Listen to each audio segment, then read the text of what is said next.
Hello everyone! So mahilig ka ba sa kamuting kahoy? So kung mahilig ka, tara, samahan nyo ako guys. Magluto tayo ng nilagang kamuting kahoy. Ayan. Yan po pala guys ay bigay lang ng aming kapitbahay. O diba? Napaka-generous ng aming kapitbahay. Binigyan kami ng kamuting kahoy. Ang lalaki pa. Ayan.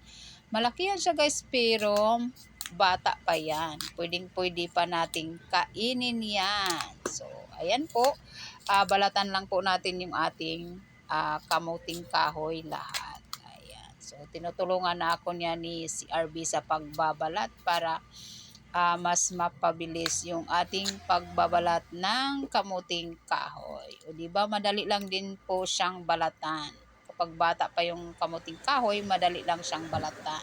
Ayan. So ibababad lang po natin diyan sa ating tubig para mas mabilis nating malinis mamaya.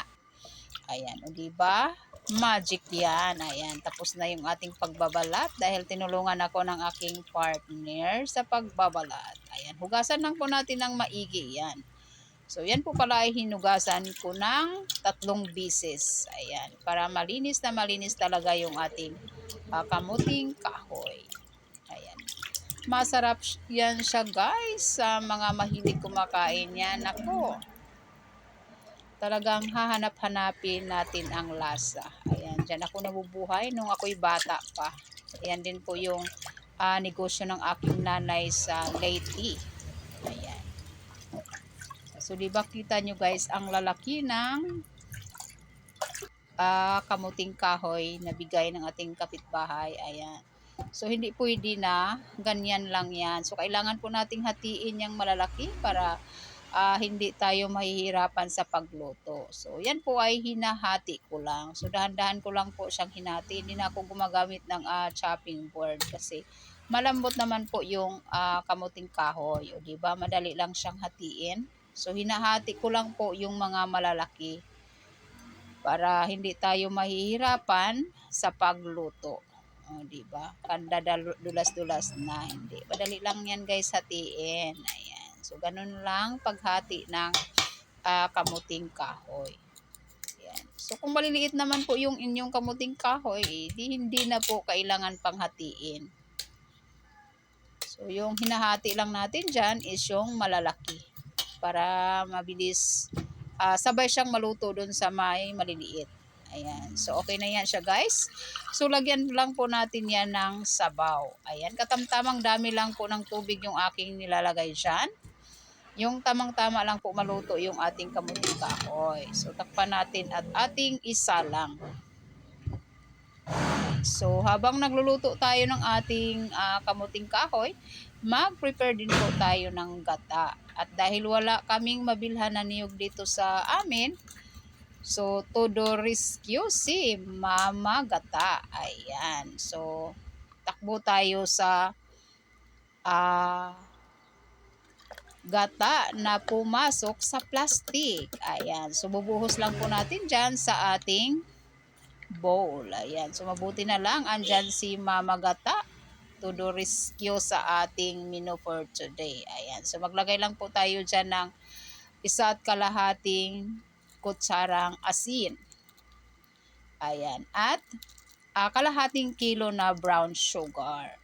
So, kung ayaw nyo po ng brown sugar, pwedeng puti ang inyong gagamitin. Ayan. So, may kanya-kanya po tayo ng gusto. Kaya, lahat po ay magdidepende po sa atin. So, hahaluin lang po nating maigi yung ating brown sugar sa ating gata. So, disclaimer lang po pala guys, hindi po yan sponsor ng Mama Gata. So, yan po ay paninda namin. So, kumuha lang po ako sa aming paninda. Ayan, mabinta din po yan dito sa amin, yung Mama Gata. Gawa ng walang mabilhang niyog dito sa amin.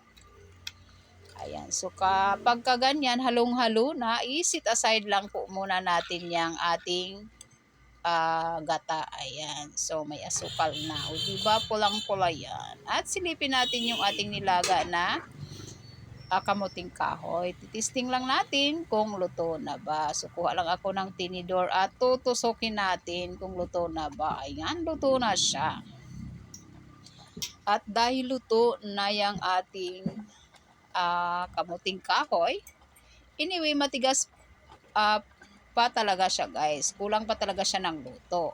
So yung tatapos niyan sa pagluto, yung ating sinasit aside kanina na gata na may asukal. Ayan. Ibubuhos lang po natin dyan sa ating kamuting kahoy yung ating inihanda na gata na may asukal. Ayan, o diba? Ayan, para magiging ginataang kamuting kahoy. Ayan, alam nyo ba guys na dyan ako nabubuhay. Yan po kasi ang tinda ng aking nanay. Ayan, nilalako niya yung ginataan na kamuting kahoy. At mabinta yan kapag yung nanay ko ang nagtinda. Ayan, nilalako niya sa bahay-bahay. Ayan, so masarap talaga yan siya guys. Ayan, sa nanay ko nakukuha ang recipe na yan. O, di ba? Kulong-kulo na yan. O, so kailangan yung nilagay nating gata, kailangan talaga na